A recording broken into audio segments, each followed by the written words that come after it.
In this video, we show how to replace the backplane in a PowerEdge R670. Before working inside your system, read through and follow the safety guidelines to protect your system from potential damage and ensure your personal safety.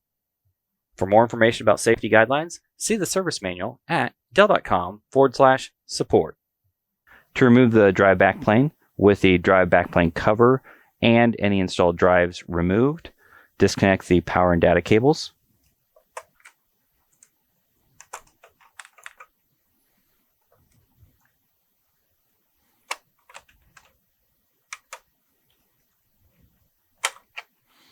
Move them out of the way. And then move the left control panel cable out of the way. Then squeeze the two blue retention clips and lift up and remove the drive backplane.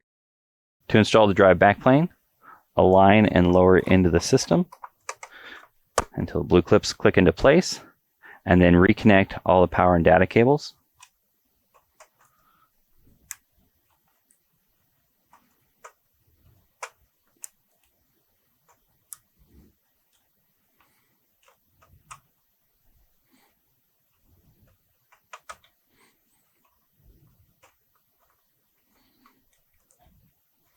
Then reroute the control panel cable.